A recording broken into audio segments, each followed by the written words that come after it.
And I'm really delighted to have you here, Ritu. Thank you so much for joining us. Thank you so much, Kira. Thank you so much for inviting me for this webinar. Absolutely, absolutely. So I'm just going to introduce our wonderful guest speaker today. This is part of the Oxford's program in comparative media law and policy global media policy seminar series, which is totally online. It's all virtual. And our wonderful guest speaker today is Ritu Srivastava, who is a co-convener of the Community Network Exchange Asia Pacific region. She has over 8 years of experience working with community networks and in information and communication technology more broadly. And she currently focuses a lot of her work on ICT, so information and communication technology at the grassroots level. And she works a lot on issues relating to gender and gender recognition in that space. She is also the author of the policy paper, Community Networks, Regulatory Issues and Gaps, Experiences from India, which is published by the Internet Society and the Digital Empowerment Foundation. And so her talk today is going to be on the regulatory and licensing framework for community networks in the Asia Pacific region. And we're really delighted to have her here because she obviously has a lot of expertise in that area. And before I hand it over to Ritu to give a little presentation to get us started, I'm just going to tell you a little bit about the global seminar series. So the Global Media Policy Seminar Series, which this talk is a part of, is a series of online talks hosted by the University of Oxford, the program in comparative media law and policy. And the idea is to bring together expertise and perspectives from the global north and the global south on current issues in media policy. And anyone, anywhere can join for free online. And the recordings of all of the seminars will go up on our YouTube channel after the fact. So, so if you miss it, no big deal, you can catch up later. So without further ado, I will hand it over to Ritu, who is going to frame the discussion for us. Yeah, thanks, Kira. I will share my screen first and then start the presentation.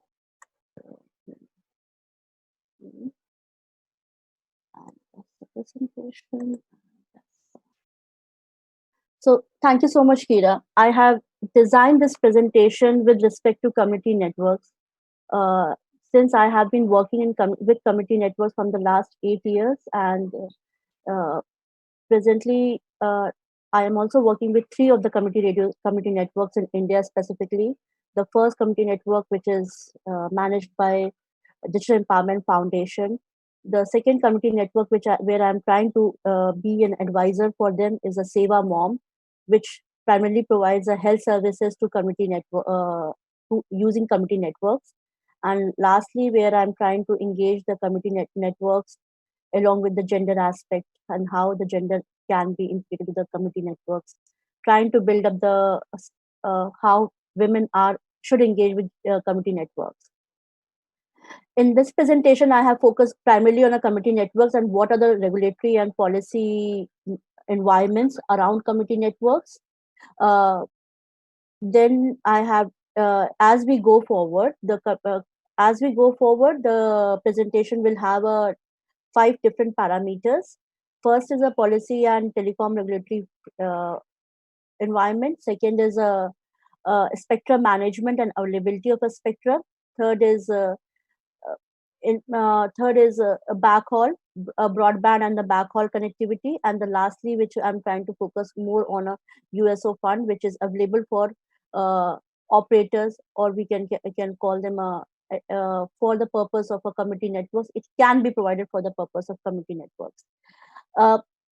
However, I would like to start with what do we mean by community networks is that it's a community-owned telecom infrastructure where it is a crowdsourced infrastructure which is managed by community itself, managed by community itself and operated by community itself. And it has been seen from a non-discriminatory as a non-discriminatory network which is free and open to all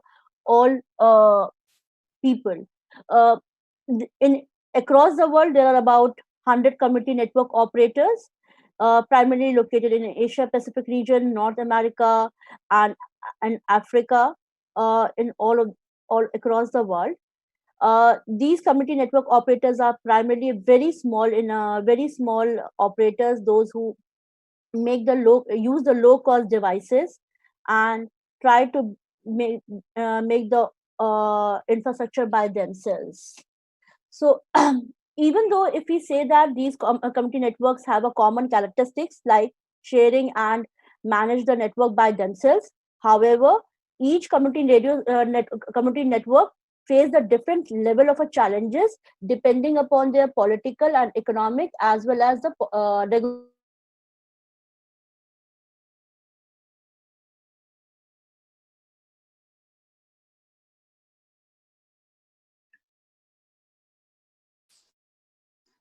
Oh, it seems like we might have lost Ritu for a moment there.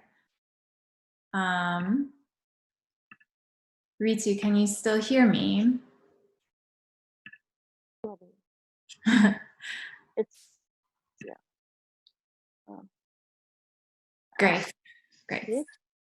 Yeah.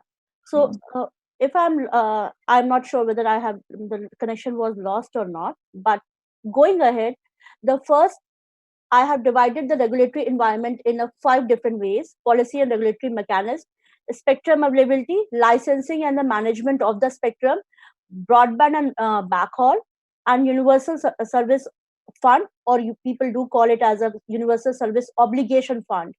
Uh, when we will go forward, we will see what are the characteristics of each parameters where it falls actually. Uh, the policy and regulatory mechanism of any telecom industry, any country has a different set of regulatory mechanism for their telecom operators. It is primarily set by the government and the state uh, to regulate the telecom operators, not only to regulate the telecom operators, but to regulate the spectrum, to regulate the process of the licensing basis, to regulate the small network operators as well as the big telecom regular operators, those who uh, take the license actually. Those who do not take the license, they still have to maintain some regulations and norms, but it also depends upon the country, and it also depends upon the what kind of a regulatory mechanism falls in their country zone and economic zone. Specific with respect to Asia specific, when we talk about what kind of a policy and regulatory mechanism are there which favors or not favors community networks, uh, India, most of the Asian countries have a controlled competition and has a nature of a ownership reforms, which also allows them a limited and a controlled competition is there within the countries itself. In most of the Asia Pacific countries have a competition reform, which means that the government, even though there is a private stakeholdership and private telecom operators are allowed, but the government still owns the higher stake in those operations and mechanism actually. For example, in India, there was a telecom operator. There is a state-owned telecom operator, BSNL, which is primarily a state-owned telecom operator, and it is managed by the government itself. Similarly, in Myanmar and Philippines, again the telecom operators they are state-owned telecom operators as well, and state-owned telecom institutional mechanism as well, where private sectors are allowed to come, but the major stakeholdership is with government. Uh, if we understand that particular scenario, that sometimes it is a favoritism, it's good for the community networks if the competition is built around it and the government is flexible to provide more resources or more competition to the small operators, which helps the community networks to build those kind of a build those kind of a networks in those places where there's no telecom operator. So it is really important to have a healthy competition as well as a number of players to be around actually, instead of a monopolization of a one telecom operator in the entire country, which does not help sometimes, because it raises a lot of questions about backhaul connectivity. It raises a lot of a question about universal access to services and universal access to connectivity. The one of the basic challenge what we face in most of our telecom and regulatory mechanisms is the tedious process and the documentation to engage with regulatory bodies. For example, in India, if we have to get a license, or if we have to deal with the operators, and we have to get certain kind of things, we have to deal with the 5 to 6 government departments for the documentation process, to maintain the compliances. Even we are not, even if we are acting as a community network provider, it is challenging for a small net operator to maintain those kind of processes and documentations. The licensing processes is really jargon based language. It is difficult to understand for a small operator if they really want to operate actually. The process of auctioning is not clear. The process of a licensing policy is not clear. It is hidden. It is like in a layers of a files, so it is not so clear to the small operators. Then there's lastly high administrative burden on an operator and a regulator. So the some of the solutions that it is there is a very simplify the process to engage, and it can be the unified licensing process to make the uh, make the small operators to understand the regulatory framework and licensing framework easily. And then simply authorization system can also help the community networks to uh, leverage it, as most of a high administrative burden on the operator is to maintain, not only to pay the taxes, but also to coordinate with the regulator, as well as maintaining the liabilities belong with the state, as well as if there's a sub region, to maintain the liabilities with the region wise as well. So in those process, it is a really tedious processes for any small operator to maintain all the processes and documentation. There are number of operators, there are number of community network operators, those who are managing it, but it's really challenge for a community network operators to maintain those kind of a documentation every quarterly or every yearly as well. Like for example, in India, you have to submit your, not only to tax information, but also you need to submit your user log in every 3 months, which is a challenge actually, which is a challenge for every things to be done actually. So user log has to be maintained, compliances has to be maintained as per the policy and regulatory. It is a challenge for the community network operator. Let's talk about the spectrum availability and management.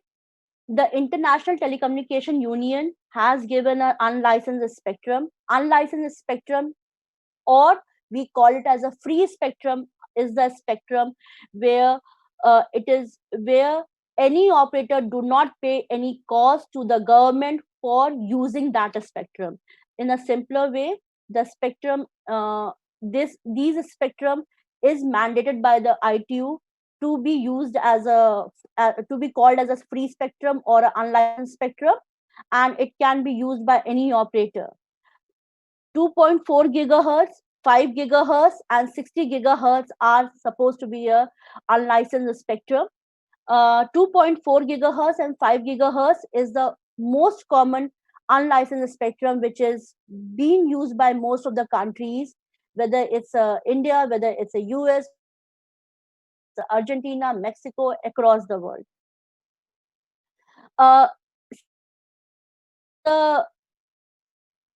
60 gigahertz is that the spectrum which is freely available in US and Canada.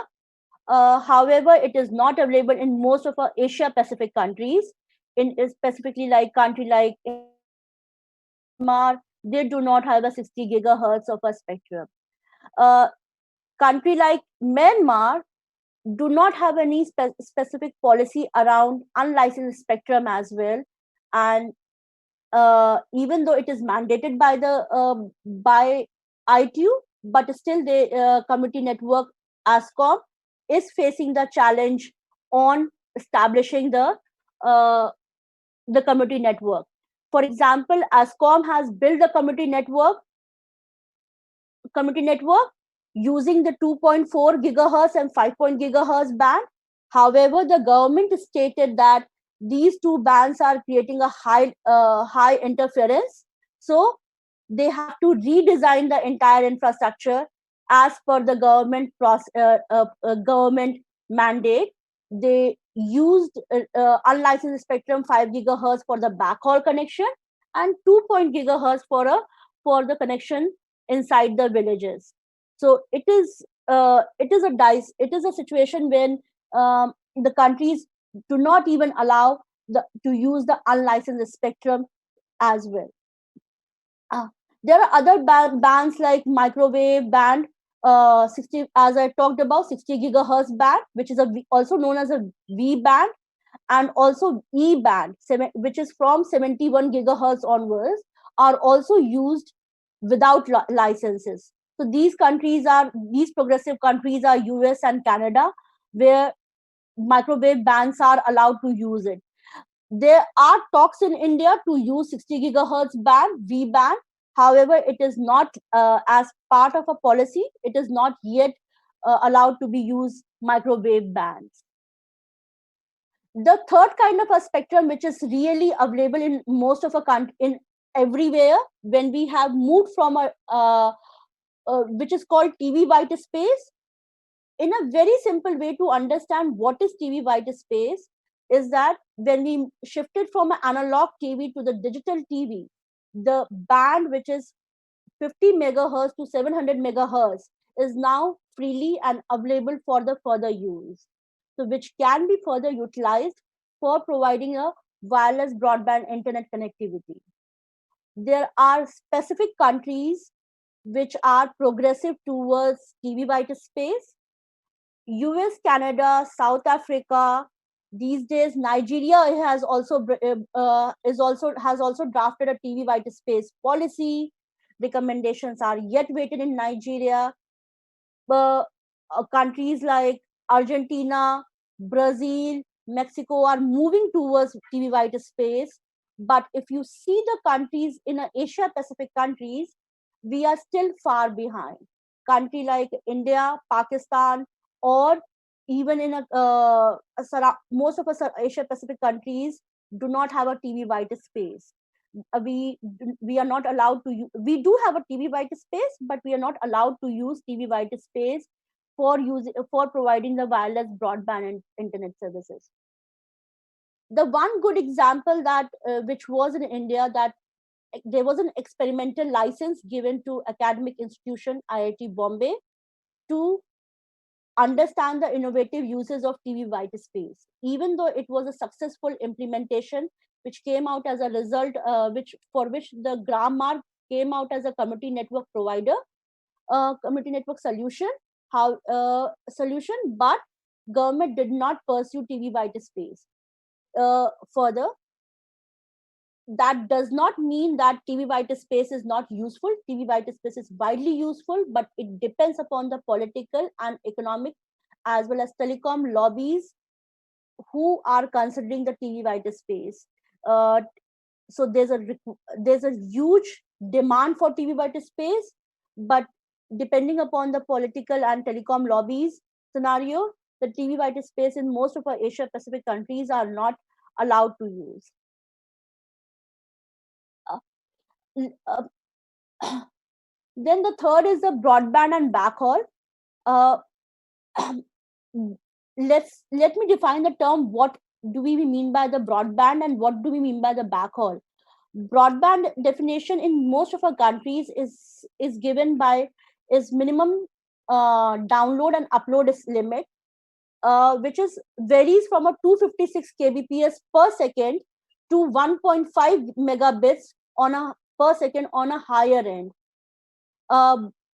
Each country has their own specific broadband definition.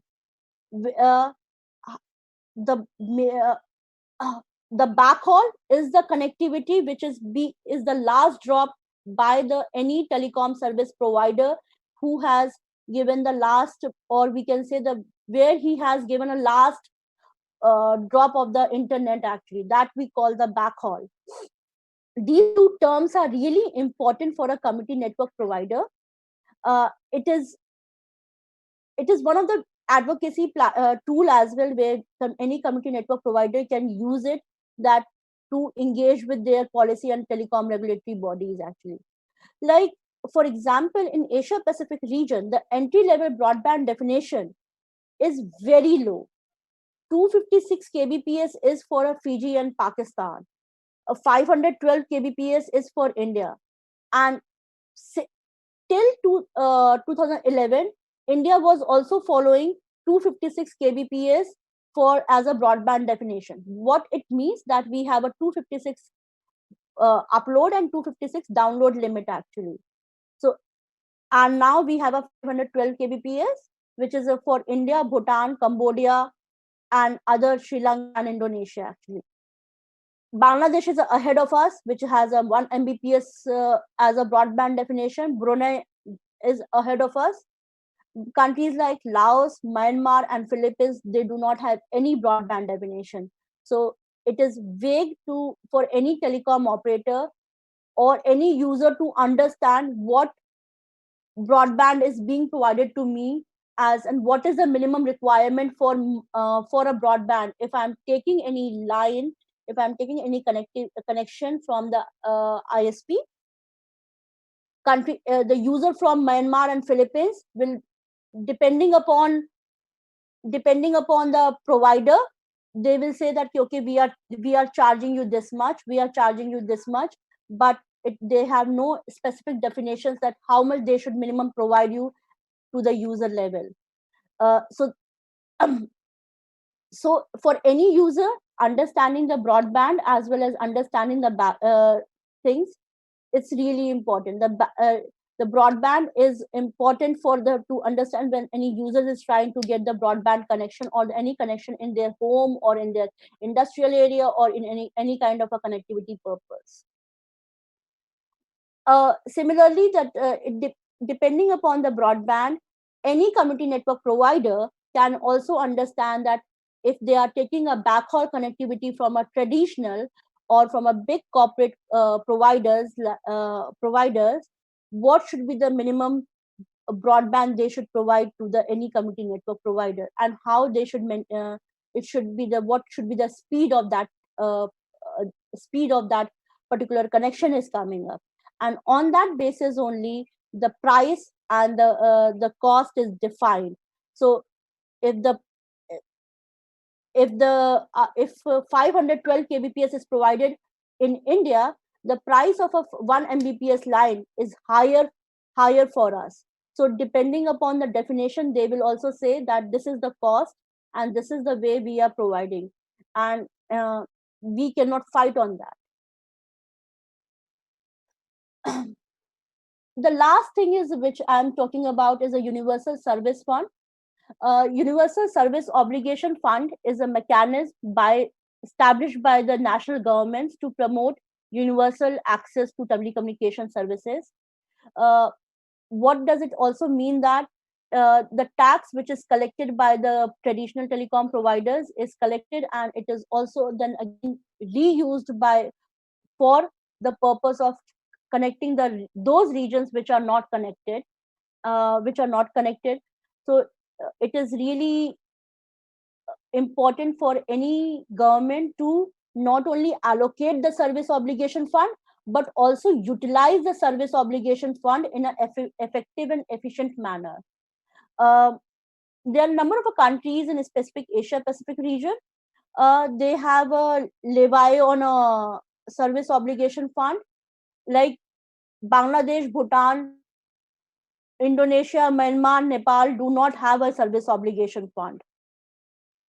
But in India, the service obligation fund is a 5% to the telecom operators, is a levy to the telecom operator on a revenue. What it means that whatever is the revenue of the operator, they have to pay 5% of the revenue to the service as a service. Bangladesh has a 1% on a mobile network operators.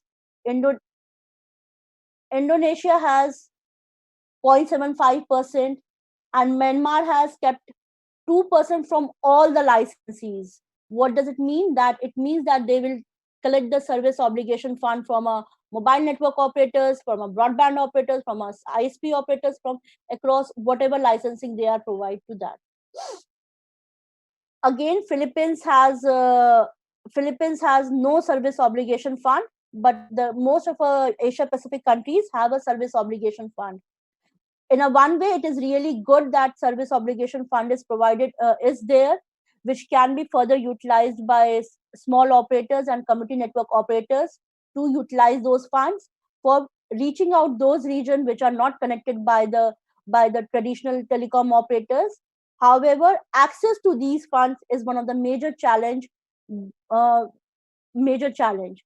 Uh, most of the time, what we have seen in India, most of the time, the service obligation fund is utilized further by the government to set up the more infrastructure in rural regions, which is not is the case to be specifically required, because there's a infrastructure is there, but connectivity is not there. There are towers, but it is non-functional. There are existing infrastructures, but it is non-functional.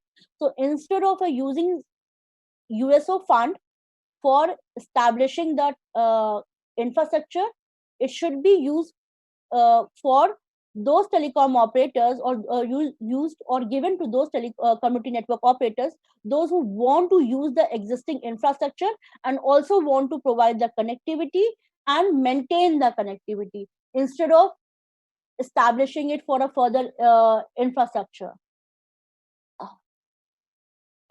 So on the basis of these things, I have suggested some of the points that in whenever we have seen the policy and telecom regulatory mechanism, mostly the telecom operators, prime telecom operators, or government stakeholders are the only part of our telecom regulatory proceedings.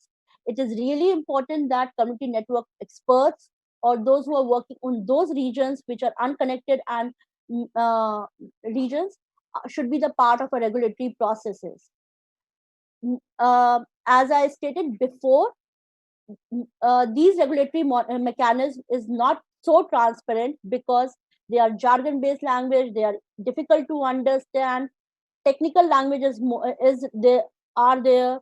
So it is really important to have a regulatory transparency need to be increased by making a simplified version, and able that any layman person can understand the regulatory framework, and the transparency has to be maintained throughout the processes, and what kind of a regulatory framework is there, and what is meant for the user actually. So it is not that only technical person can understand, but any layman person can understand what is their telecom regulatory framework within their country. Increase the regulatory flexibility. As I have been stating from the beginning, that specifically in Asia Pacific countries, there are rigid regulatory mechanisms.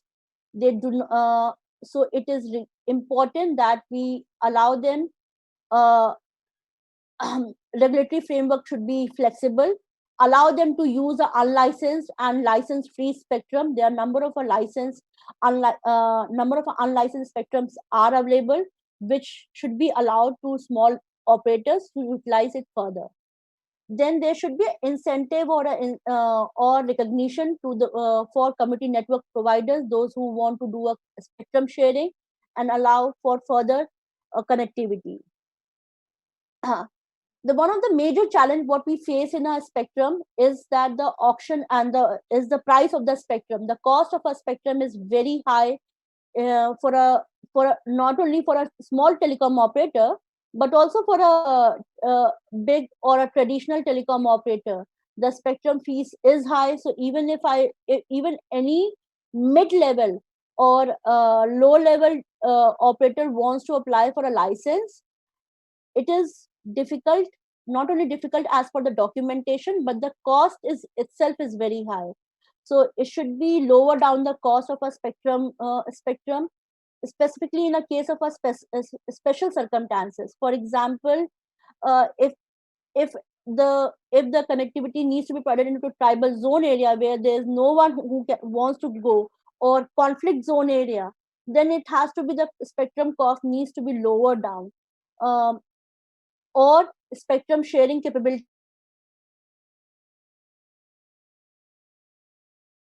connectivity can be provided to those specific zone areas. And lastly, the spectrum allocation needs to be transparent.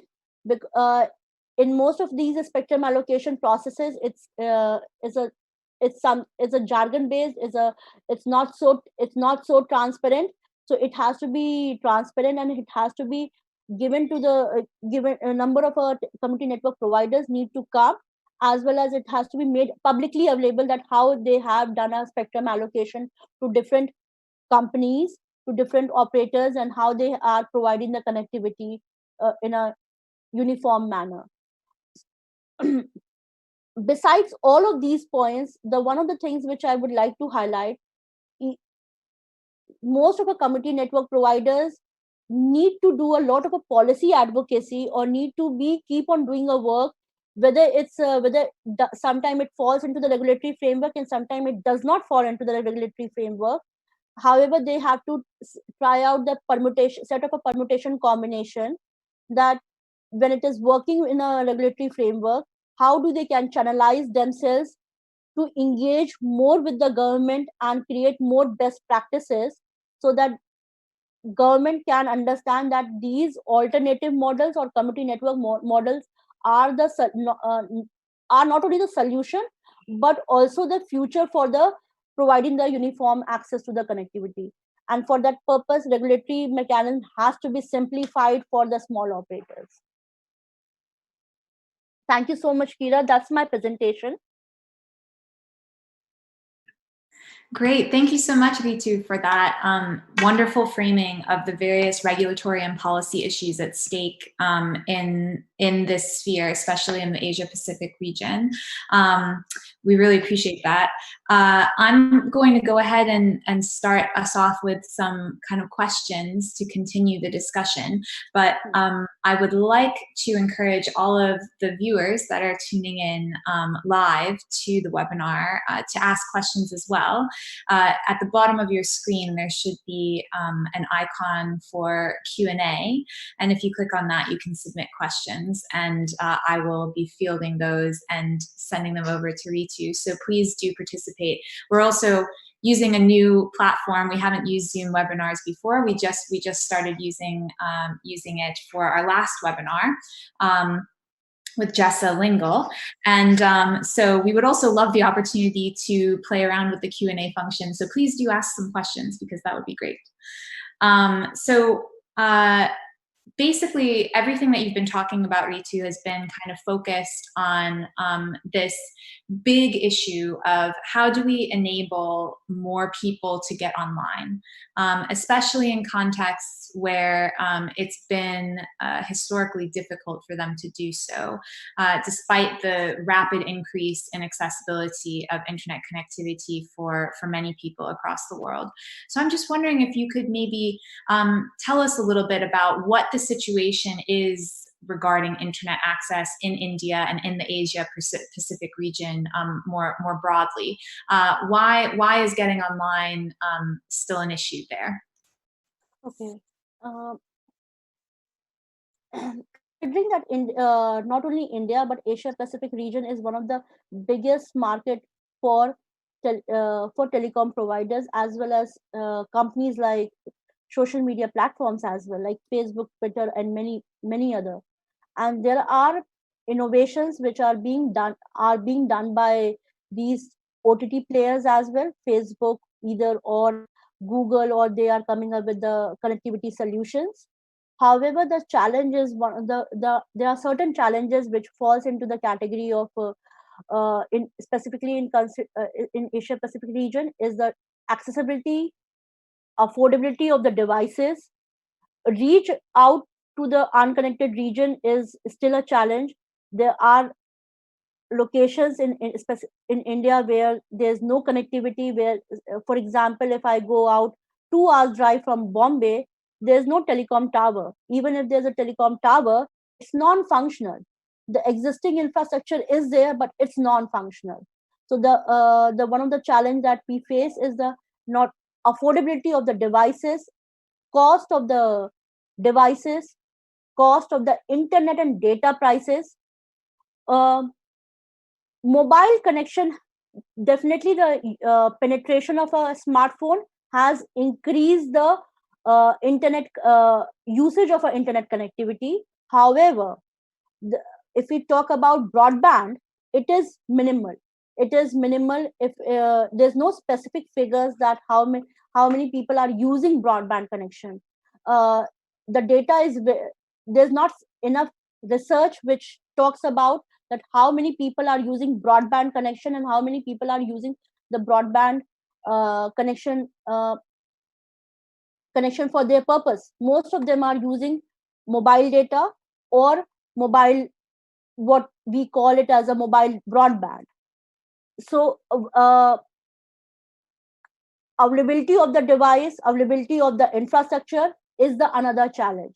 As I said, there are the infrastructure which is available, but it may be non-functional. So there are layers of challenges which integrate actually. The layers of a challenge, maybe the device is there, maybe I have the tower is there, but it is non-functional. So what should I do with the device? I can only go and use the mobile internet for certain time. So it may be for a 2 hours or 3 hours, or maybe for a depending upon my usage as well. Um, Another thing is that accessibility of that particular uh, content itself, or accessibility of that particular uh, how do I use or relevance of that particular network itself, whether I need it or I do not need it. That awareness is still missing. But in terms of infrastructure, availability of the device and the cost of the devices are the prime two main factors. And then whether I can afford or not, it depends actually. It depends upon that. Any community network provider which is trying to set up a community network in India itself, it will cost minimum $100,000.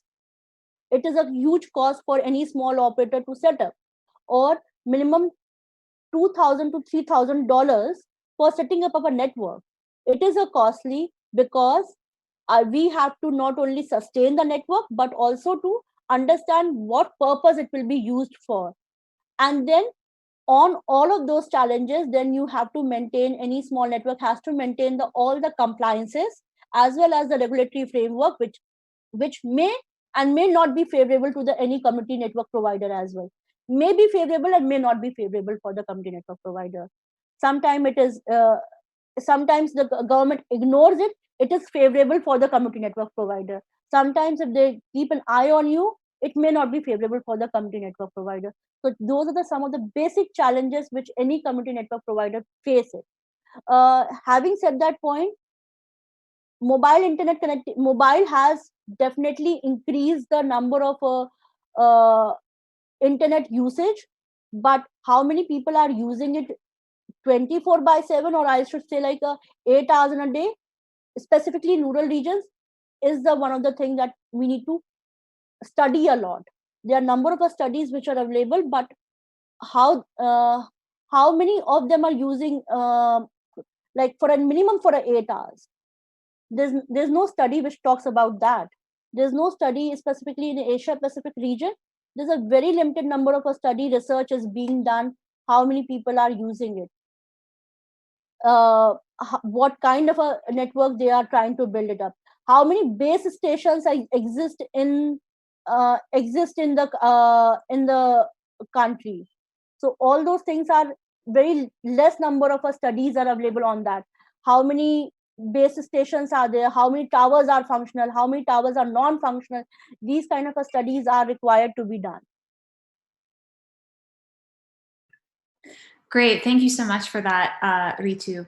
I was also wondering if maybe you'd like to unshare your screen, because then we'll be able to see you better as well, since now we're in the Q&A bit of the session. And we've gotten a couple great questions coming in, and I'm just going to ask one or two more myself before I move over to those. Basically, the situation is that big telecom providers, so network operators, are not really filling the gap here in a lot of cases.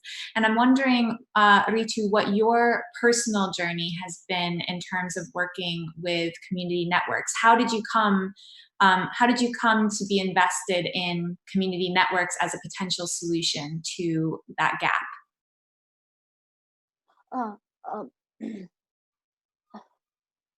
See, I think one of the things that community network providers do is that they reach out to the places where there is where traditional telecom provider or a main ISP do not want to go, because of there's no return of investment. And that is the important for a community network provider to go there and set up the network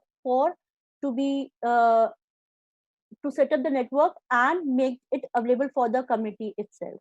This is one of the reason that they are working in such kind of locations actually. In my 8 years of a journey with the community network providers, I have seen that these community network providers are not only providing the connectivity for the purpose of providing the connectivity for the sake of providing the connectivity, like the way traditional telecom providers provide. They come up with the package, they come up with the kind of things like, okay, we will provide you the 100 Mbps, we will provide you this much, this much, this much, whatever you want to do. This case is very different when we go to the rural side of the country. The rural side of the country do not only know how need to know the connectivity, but they also need to understand how it is best possible manner they can utilize it, how it is the best possible manner that they can afford it. So all those scenarios which integrated, then in 8 years of the journeys where I have seen the community network providers are providing the connectivity for the purpose of livelihoods. The connectivity is the only medium, but the other things are surrounded by that particular surrounded by for any community basic needs itself, whether it's a livelihood, whether it's trading services, whether it's health services. All of them are surrounded by that particular connectivity itself. While working in DF, where I have seen that connectivity has become only a medium where women are coming and talk about accessing these spaces and trying to come up with to utilize these spaces as a safe network zone. Similarly, I have seen with Seva Mom, where they are using this connectivity to access the maternal health information. So it depends upon the usage of the connectivity that they are using it actually. The scenario that there's a basic difference between when any traditional telecom provider provides the connectivity and when any community network provides the connectivity. Traditional telecom providers do not bother about what kind of how much connectivity you can afford.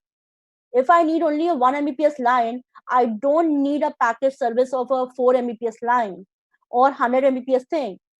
So that is a burden on me. So instead of providing that burdensome on me, I would say that okay, please provide me this much particular thing in this much time, and then I don't want it because my income is not that much. But traditional operators will not do such a thing, because they will say my ROI, return of investment, will not come. I do not want to go for a one customer or a two customer or even if a bunch of a customer, because there's a lot of infrastructure setup has to be done. Whereas a community network provider, it does not matter with them whether the connectivity is there is provided to them for a 1 Mbps or a 512 kbps, or it's only a Wi-Fi hotspot zone, or what should be the minimum cost that one particular user can bear. It can be 10 cents as well. It can be 50 cents as well. It can be $1 as well. Depends upon that the particular user need and what how much time he needs it. So instead of giving a full package of a services, the community network provider is going by the user need. One is a top down approach and another one is a bottom up approach. So that's the basic difference, and this is why there's a state needs to understand if you have a compatible, you want a competitive environment for a telecom, both kind of operators are required. If in a not only the major operators are required, but a small level of operators are required to play that vital role in those regions where the connectivity is minimal. There's no connectivity, or even if the connectivity is there is no usage pattern, no usage of them, because they do not can't afford it. So there's both kind of operators are as equally required to maintain that competition in the environment actually. Great, thank you so much, Ritu.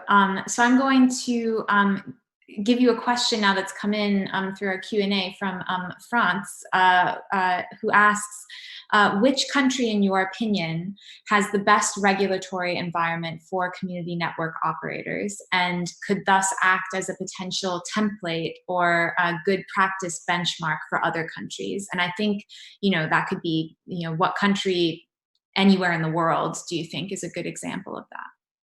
I'll not say that every country is, whether country is good or bad as a regulatory environment, but having said that, there are countries like a South Africa or a Mexico or Brazil or Argentina are giving up a favorable policies toward community network providers. Besides that, India do not recognize community network provider as a channel to provide the uniform connectivity. But there are certain things that which is also favorable to us, because ignorance is there within the policy and regulatory mechanism, which makes us favorable for a community network provider. So in that sense, countries like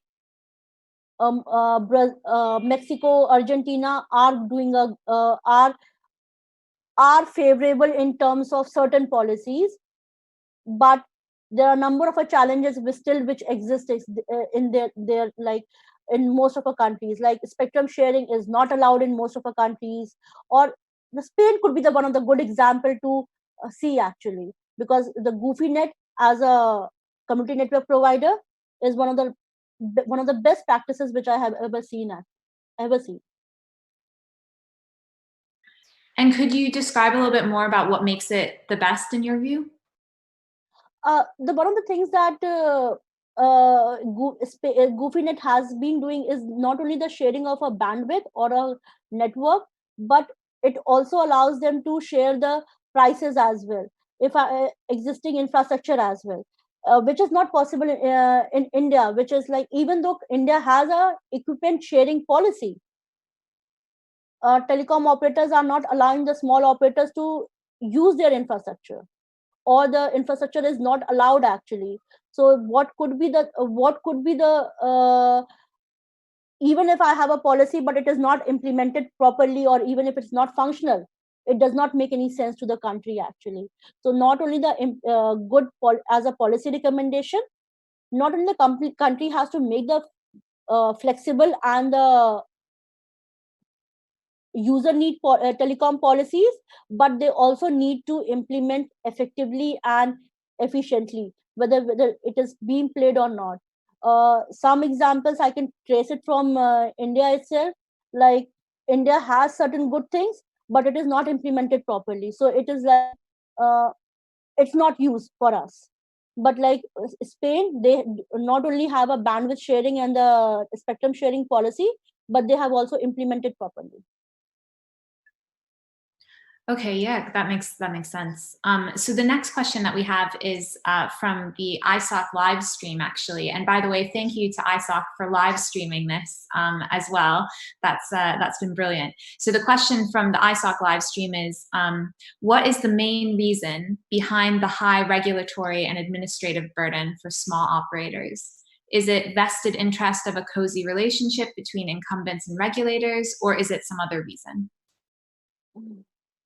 Uh, um, I can drive the example from the India itself only, that uh, that um, if we talk about that, what are the administrative burdens we have as a as a community network provider or as a operator itself.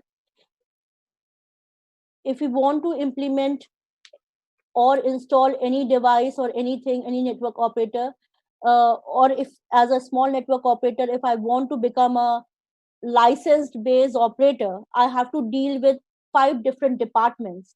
It is an administrative burden for a small operator, as well as it is a burden for the department as well, that it is not a streamlined process.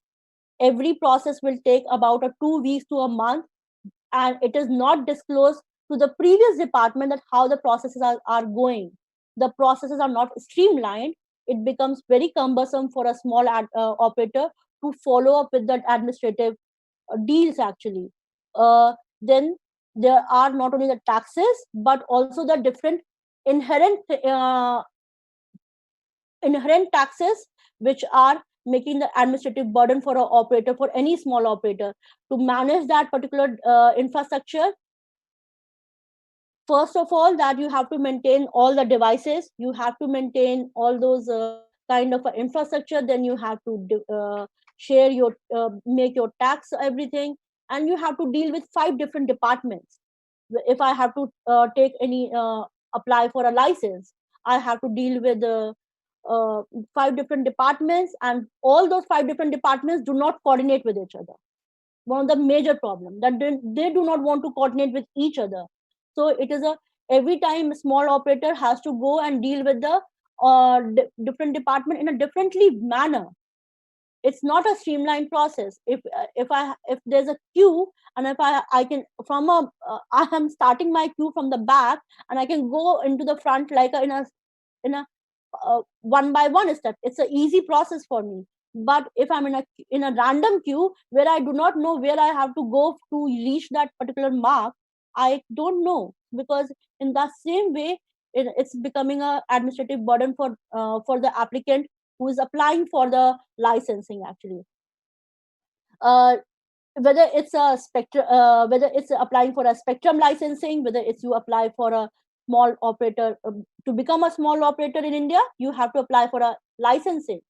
Then you have to apply for you need to clear all those SECFA license. You need to understand airport guidelines.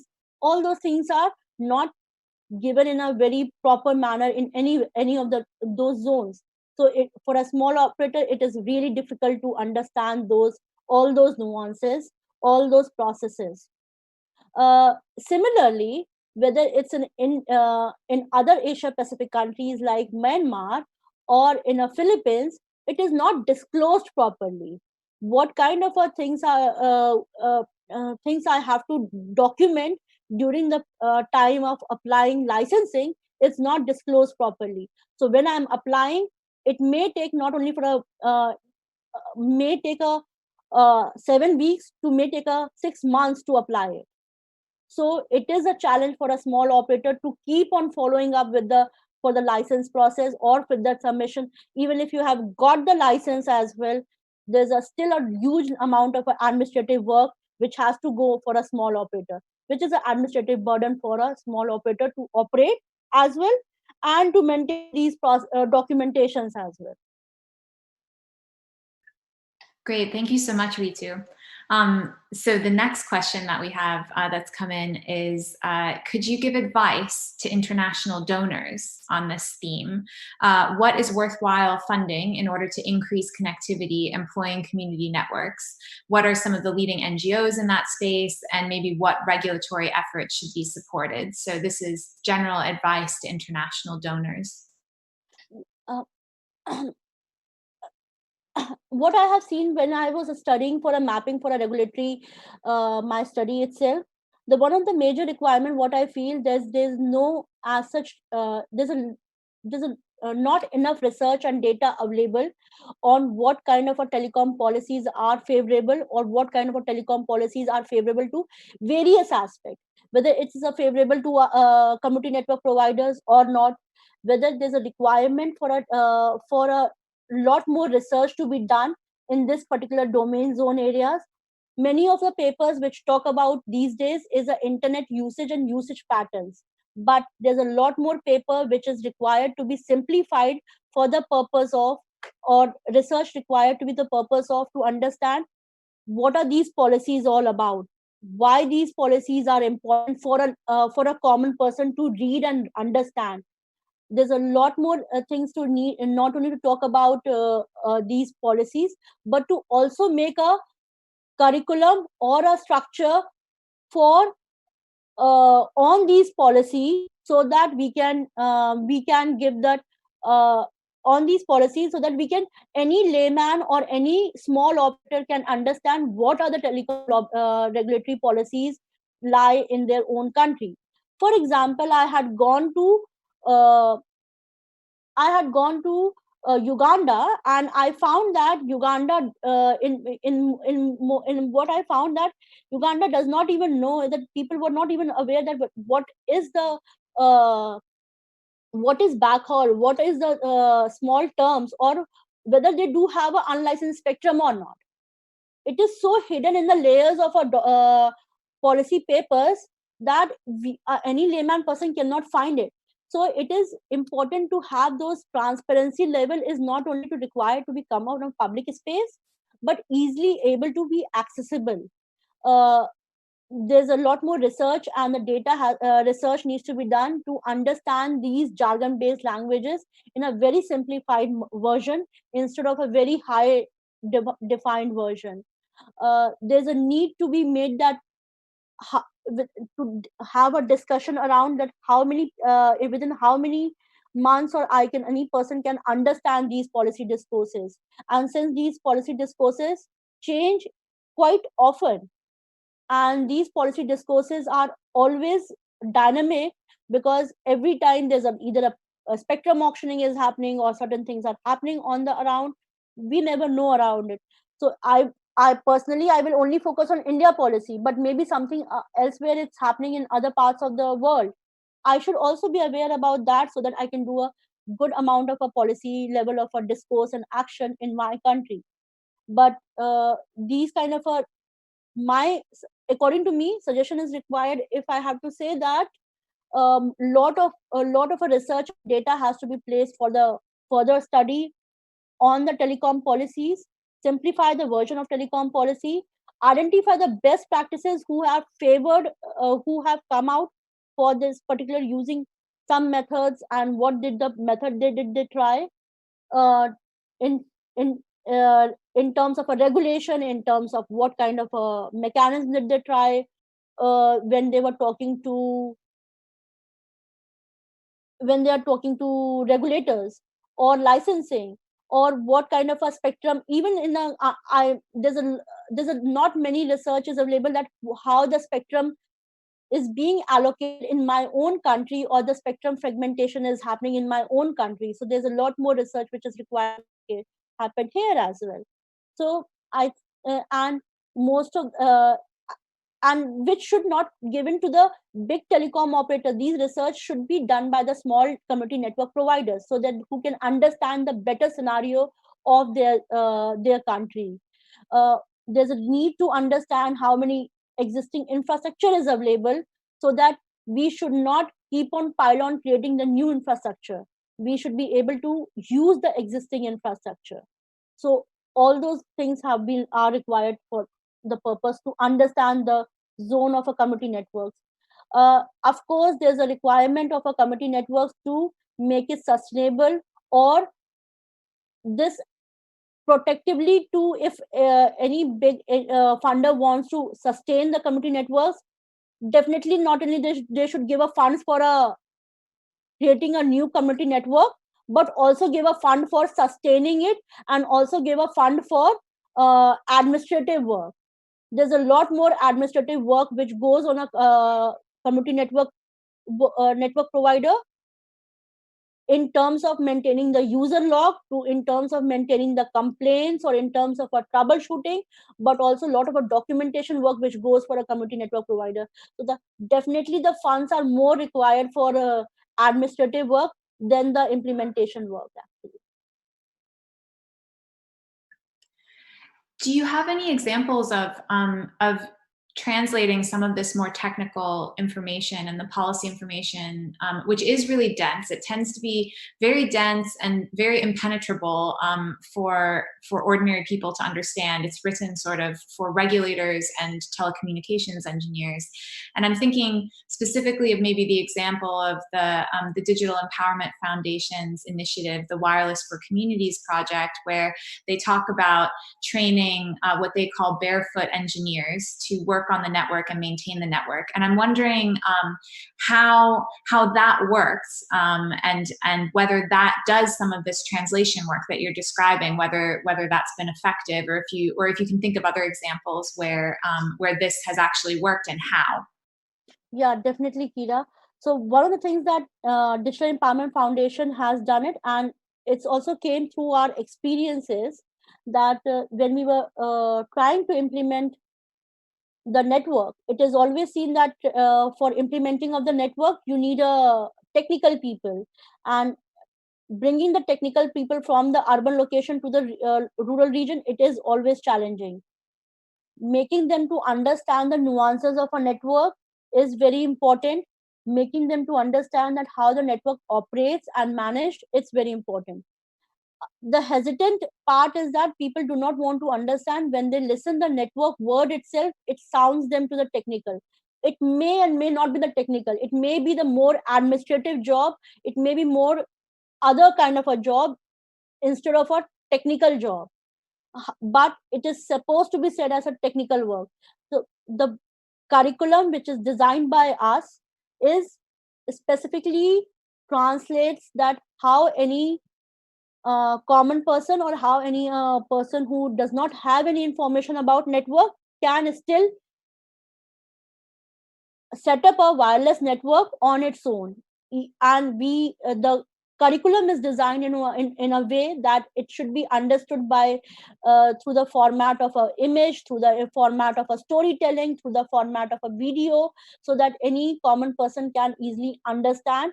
And instead of using a jargon based language, the curriculum has tried to simplify the versions of a network and the nuances of network into different zones, and by showing different images and all.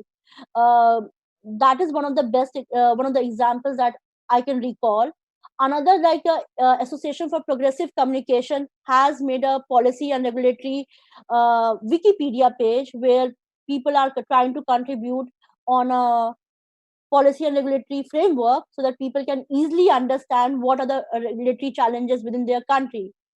The only challenge which is there, actually, that these policy and regulatory frameworks change a lot, and it's a dynamic process, so it requires a um, lot of engagement of a community network providers to keep on updating itself, uh, those kind of things. So this is something. Then there's in ISOC itself, there's a curriculum which called understand the broadband network understand the broadband and build your own community network. Those are some of the examples which deal trying to simplify the language of our community networks. Definitely there are a lot more discussions about that, how you can translate uh, these networks into the simplified version, actually.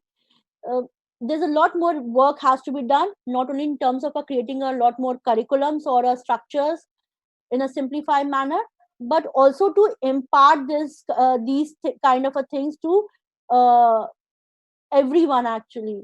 For example, I had conducted two barefoot wireless engineering courses in two African countries, there's a lot more scope that it is required to be done, and each curriculum should have that.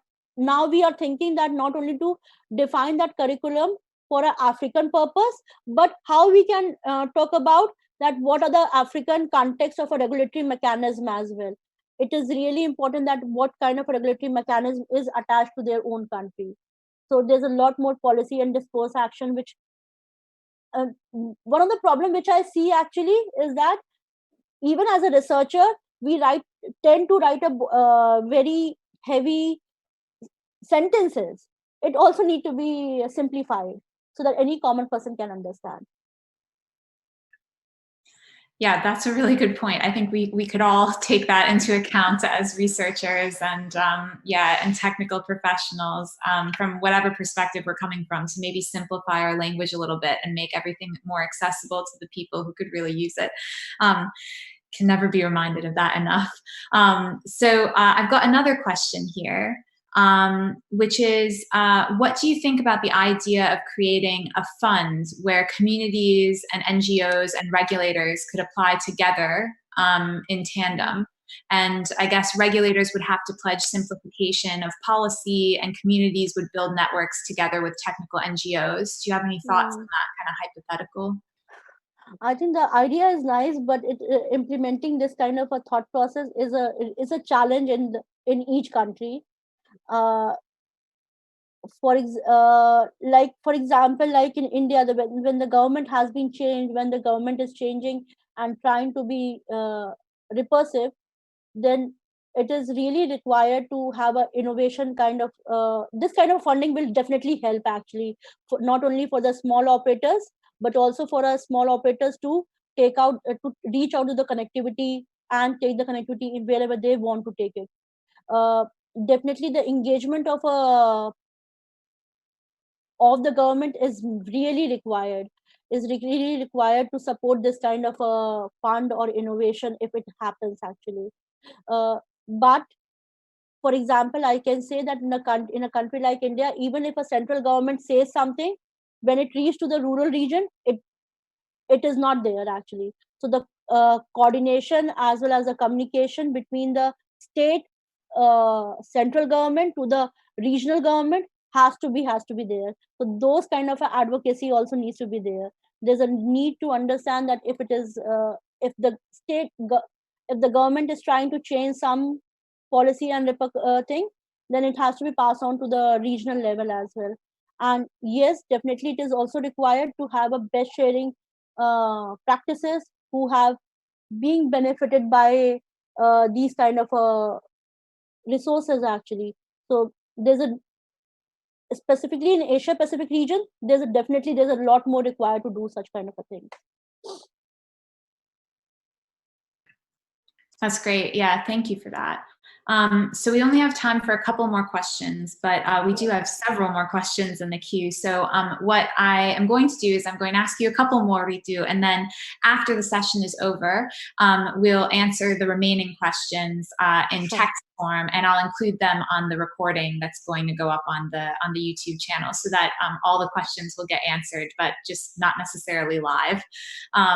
So one question that I had for you is based on all of your experience working with community networks and working on these really dense regulatory issues. I'm wondering if you could talk a little bit about what are the human rights implications of internet access? It's kind of a big question, right? So there's some discussion about whether internet access should be a human right.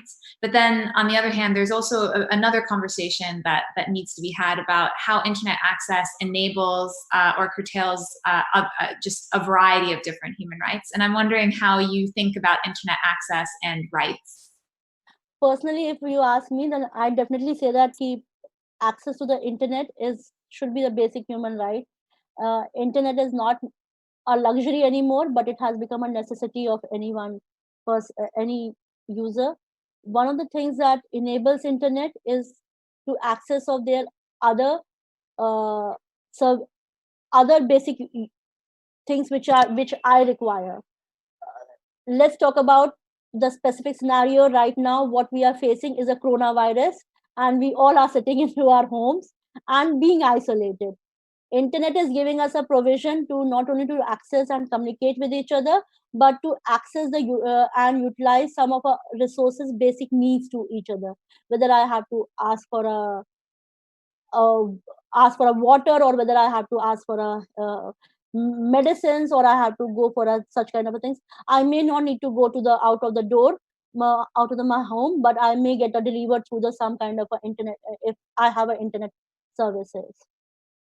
So it not only enables that access to information, but also helps us to use it for other human right purposes, actually, whether it's access to health services, uniform access to education services, or uniform access to uh, my rights or my choices or my other kind of all other sort of a thing. In that sense, definitely I feel that mm, that uniform and universal access to the connectivity enables the human rights, enables the human rights in multiple channels, actually, in multiple channels, and it does not mean that whether I should be, if I'm not using internet, doesn't mean that I can't avail it. So I should have a it should not be seen as a luxury anymore, but it should be seen as my right and my choices of using it, of using the internet access as my daily life routine. If I use it for the purpose of health, or even if I use it for the purpose of entertainment, it should be my choice. It's a choice that anyone should have it, like whether it's a food, or it's a water, or it's a basic necessity of our lives, like water and sanitation. If I need it 24 by 7, then I may need a 24 by 7 internet access as well. It provides, and whether I'm able to avail the information or not, it should be also my choice. So doesn't matter whether the choice is mine, and it is the choice of as a human being, but it has to be provided uniformly and universally to the citizen by the state. Um, Sorry, I didn't unmute myself. That's great. Thank you so much, Ritu. And I'll just close with one last question, which came in from a viewer. It's a common one that we hear, I think, in relation to community networks, which tend to be sort of smaller scale, local solutions to challenges related to access. And so the question that came in is really about scalability. So a lot of times donors and NGOs are looking for scalable solutions to inequality of access, and so the question is about whether you can think of any solutions that can be scaled in any country. But I kind of want to expand that question a little bit and ask whether that maybe is the question, whether that is the core question here when we're talking about community solutions. Should we be talking about scalability, or should we be using some other kind of language? Uh, I think the scalable is one of the things that we always think about it. Scalable either, or it's a replicable. Scalable can be thing whether my solution can be scaled to the another sort of a community itself, or I can replicate the same model into the other region as well, or I can scale this model to another model as well. So these kind of two aspects where it is possible. Uh, Thinking that as a one of the model, as a community network model, if I have to take an example, which is only a medium to provide the to for the committee to use it in a different and multiple ways. It could be used for the purpose of a handloom weavers. It could be used for the purpose of using a as a medium to provide the information and health services. It could be used for different channels or a mechanism, but it it depends upon the committee how they want to scale it, actually. So for example, if I have to scale this model into 10 surrounding of my villages, I may be able to scale it. But if I want to replicate this model to another country, I may not be able to replicate the same model into the another country. I may need to understand the demographic. I may need to understand the economic, I may need to understand the other scenario of that particular country. So it depends that what model has to be created. um, and that's the best thing about the community networks, in some sense that when they are going to deploy and install it, they try to understand the committee need instead of forcing something on the committee itself. So it's always good to create the model which is coming from the committee, and it is easy to be scaled into different sort of a committees. um, Maybe there's a little bit of iterations into that model, but it is possible to scale it actually. And if since the beginning of any deployment, if the keeping in a mind of a scalability or sustainability, hence the model uh, to be more sustainable, as well as more to become a, instead of becoming a funded oriented, it becomes sustained from the beginning itself, since the beginning itself. So that is the one of the key aspect which I think, um, making the model revenue based is always the key to key for any community network provider or any model actually.